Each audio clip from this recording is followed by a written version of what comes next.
Muchos campeones de Fórmula 1 empezaron en los karts. Estas maquinitas, de gran potencia para su tamaño, son la formación ideal para cualquier aspirante a piloto de carreras. En muchos aspectos se comportan como los bólidos de carreras.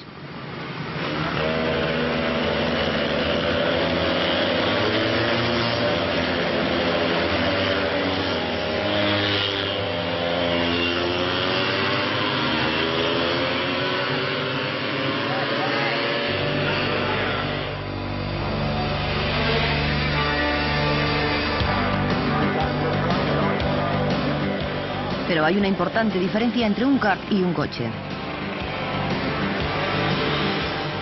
El kart no tiene sistema de suspensión.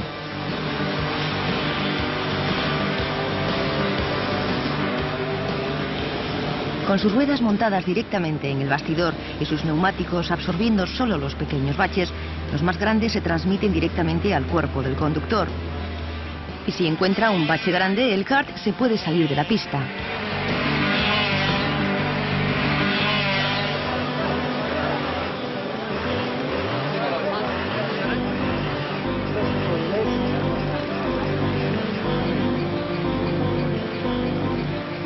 Esta falta de suspensión sería claramente inaceptable en un turismo normal.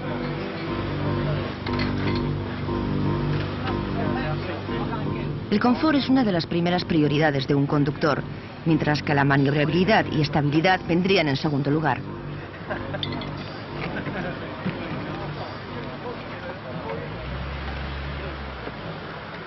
Parte de las vibraciones de la carretera es absorbida por los neumáticos inflados. Los muelles de los asientos absorben pequeñas vibraciones y muchos no saben que juegan su papel en la suspensión. Pero los baches son absorbidos sobre todo por los muelles. Estos se comprimen o expanden cuando las ruedas pasan por los salientes o baches de la carretera.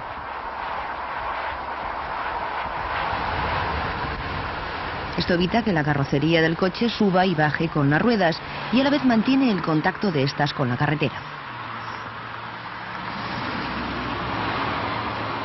Pero los muelles solos no son suficientes. Esto lo veríamos si quitáramos otros componentes como los amortiguadores, en este caso los traseros. Si nada lo impidiera, los muelles rebotarían y harían botar a la carrocería. Son precisamente estos amortiguadores los que evitan los botes. Casi siempre hay un amortiguador que regula el recorrido del muelle en cada rueda.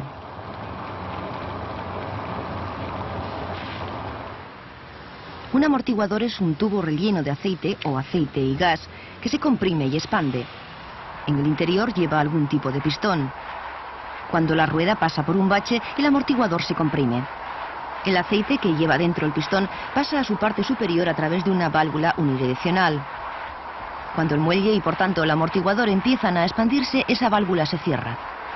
El aceite que hay sobre el pistón solo puede volver a la cámara inferior a través de un agujero muy pequeño y por tanto mucho más despacio. Esta resistencia es la que amortigua los botes del muelle. Pero la suspensión debe hacer algo más que absorber los baches. Otra tarea importante es que controla la posición de las ruedas. Hay 3 movimientos de las ruedas de un coche respecto a la carrocería. Giran, suben y bajan. Y las ruedas delanteras cambian de dirección con el volante.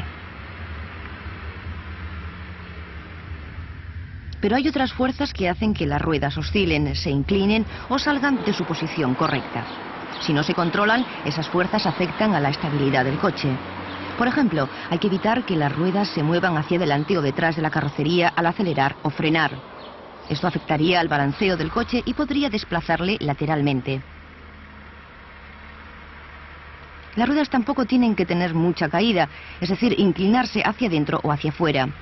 Eso haría que la rueda no estuviera en contacto con la carretera en toda su anchura. El resultado sería menor agarre y un desgaste más irregular. El ancho de vía o distancia entre las dos ruedas de delante o detrás no debe variar en ningún caso o tendríamos problemas de dirección. La suspensión debe controlar estos 3 factores. También debe contrarrestar la mala distribución de pesos en un coche. En otras palabras, la tendencia a salirse en las curvas, a balancearse o a inclinarse hacia adelante o hacia atrás al frenar o acelerar, respectivamente. Estas son las tareas que debe realizar la suspensión. Como vamos a ver, hay muy distintos sistemas para ello. Los sistemas de suspensión se pueden dividir en dos clases. Por un lado están los basados en un eje fijo, una sola unidad que une las dos ruedas, y después están los sistemas más modernos, en los que cada rueda es independiente de las demás. La principal ventaja del eje rígido es que es un medio sencillo de mantener el ancho de vía constante. Pero si se instala en el eje delantero, la conducción sería más difícil al seguir las ruedas las ondulaciones del firme. Otra desventaja es que si una rueda encuentra un bache y se inclina, el eje y la otra rueda también saltan, pues los tres elementos van juntos. Eso supone que el coche también se inclina y que el viaje sería muy incómodo en una carretera con baches. Sin embargo, los ejes rígidos traseros ofrecen muchas ventajas, no siendo la menor el hecho de que el ángulo de cada rueda con la carretera, su caída y la distancia entre ambas, es decir, el ancho de vía, son constantes. Tradicionalmente, los vehículos con eje trasero rígido llevaban suspensión trasera de ballestas, a veces montadas transversalmente, como aquí, pero más a menudo longitudinalmente. Las ballestas todavía se siguen usando en muchos vehículos. De hecho, debido al mayor peligro de alteración del ancho de vía y la caída cuando el vehículo va muy cargado, este tipo de suspensión se considera ideal para los vehículos comerciales.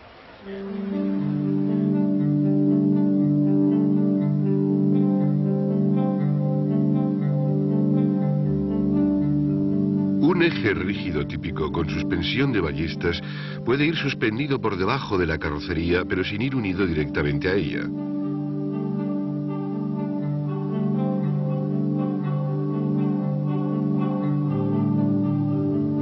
Cada una de las ballestas consta de una, dos o más hojas de acero curvas sujetas entre sí, de modo que puedan deslizarse unas sobre otras cuando la ballesta se dobla.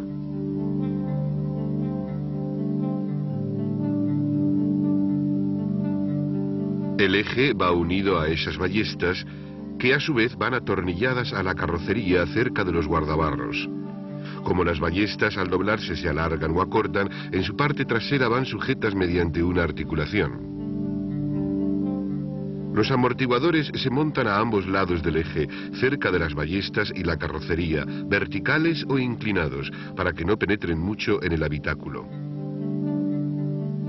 Es una disposición simple y robusta, aunque en algunos vehículos puede presentar inconvenientes. Con los frenos de tambor y las ruedas traseras fijas en los extremos del eje, al acelerar o frenar fuertemente, las fuerzas generadas pueden hacer que la carcasa del eje se retuerza irregularmente. Eso puede afectar algo a las ballestas y a través de ellas a la estabilidad del coche.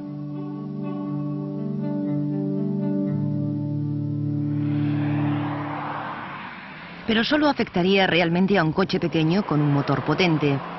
Y como en el caso del Morgan, se podría resolver de una vez con ballestas más fuertes, que le den más agarre. Una ventaja en un deportivo como el Morgan. Pero lo más corriente, como hemos dicho, es que el eje rígido con ballestas se monte en los vehículos comerciales. Aunque el eje trasero rígido no se limita a los furgones y camiones, actualmente es muy corriente en los pequeños coches con tracción delantera, el llamado eje semirrígido. Como su nombre indica, básicamente es un eje rígido que admite cierta flexión en algunas condiciones.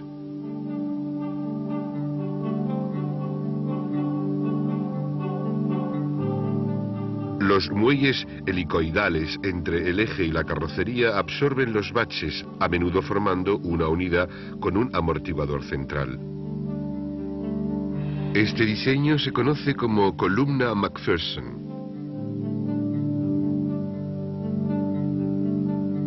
Unos brazos longitudinales integrados, perpendiculares con el eje principal, van unidos a la carrocería para evitar que el eje y las ruedas se desplacen. La parte inferior de cada columna va atornillada al eje. Como en otros sistemas de eje rígido, los frenos y las ruedas van unidos a los extremos del eje, en este caso a los brazos longitudinales.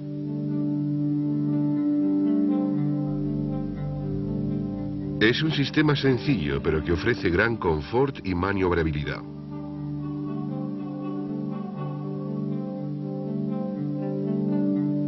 En las suspensiones independientes, cada rueda se mantiene en su posición con independencia de las demás.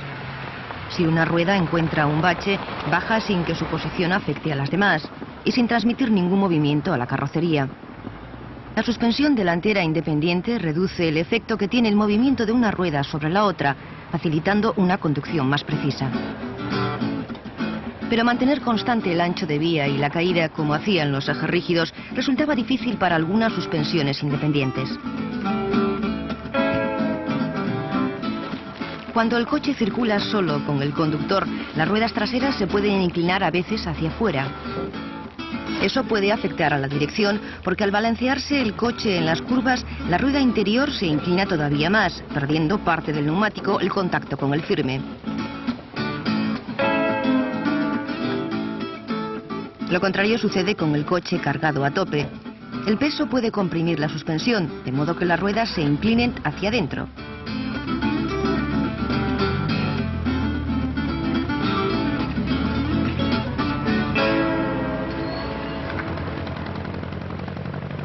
Esto no es lo ideal, pero al menos es más seguro que cuando se inclinan hacia afuera.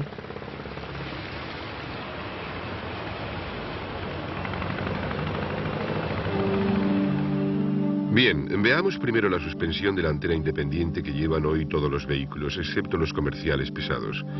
De los dos diseños más corrientes, uno es el de doble brazo. Un brazo superior en forma de V pivota sobre un bastidor. Debajo va otro brazo que pivota en el primero.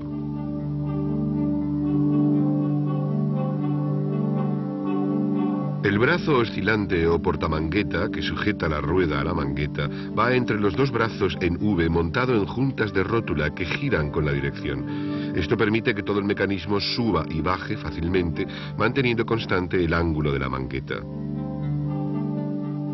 El muelle helicoidal que absorbe los baches se monta entre el brazo inferior y la carrocería.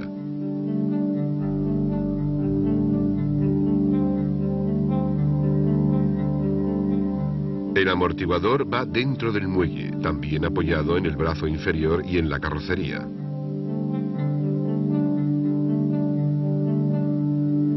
El conjunto lleva además una barra estabilizadora, un componente que veremos luego con más detalle.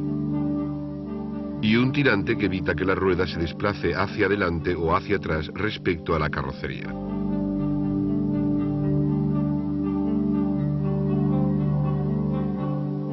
Por último, la bieleta de la dirección va unida directamente a la mangueta. Comparado con un sistema de eje rígido, este es mucho más complejo, pues había que buscar otros medios para mantener constantes la caída y el ancho de vía.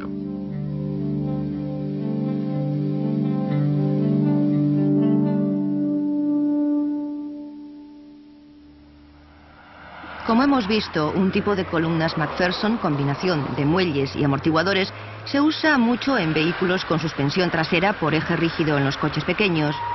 Sin embargo, se usó primero en el segundo tipo de suspensión independiente que vamos a ver, que todavía siguen usando todos los fabricantes. La suspensión delantera independiente del Ford Fiesta es de columnas McPherson.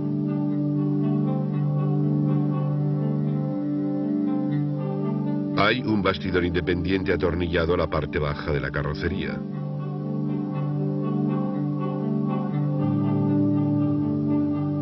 Dentro de ese bastidor hay un brazo en forma de boomerang, sujeto entre dos casquillos o fuelles de goma y por una junta de rótula al brazo exterior.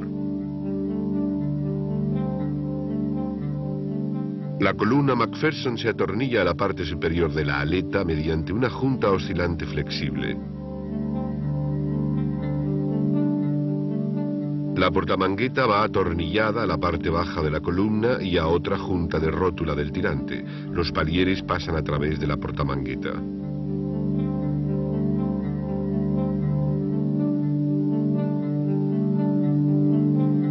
El brazo de la dirección va unido a la mangueta. Lo mismo que el freno y la rueda. Cuando se giran las ruedas con el volante, toda la columna McPherson gira también sobre su junta oscilante superior.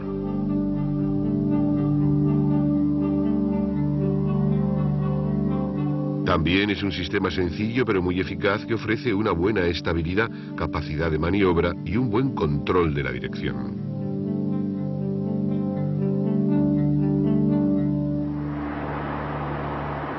Como las suspensiones delanteras independientes, también las traseras pueden variar considerablemente.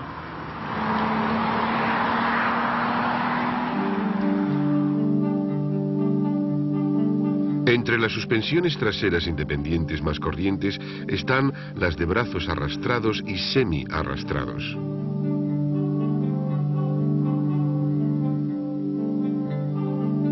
El brazo pivota en dos puntos bien paralelos o inclinados situados en la carrocería. Si los puntos no están alineados, se llaman brazos semi-arrastrados.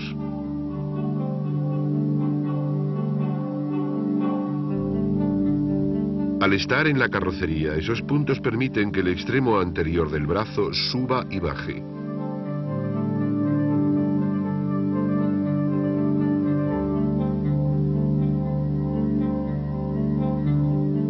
Los semiejes llevan una junta homocinética en cada extremo, de modo que al pasar por el brazo pueden subir y bajar sin que ello afecte a la tracción de la rueda.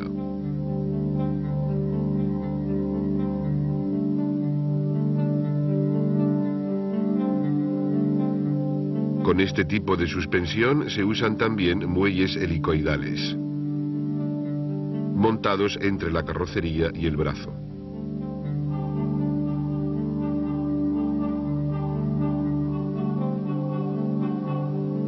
Los amortiguadores van montados también entre la carrocería y el extremo posterior del brazo.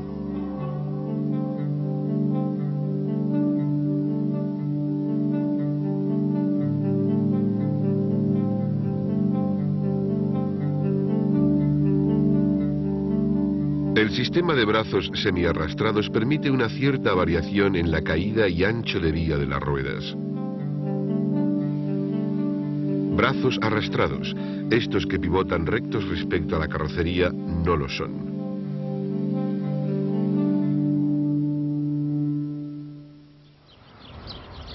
En la 10ª unidad de esta serie vamos a ver los efectos que el peso y la velocidad del vehículo tienen sobre la suspensión y por tanto en la carrocería. Por ejemplo, la tendencia natural a inclinarse al tomar una curva se corrige con una barra estabilizadora.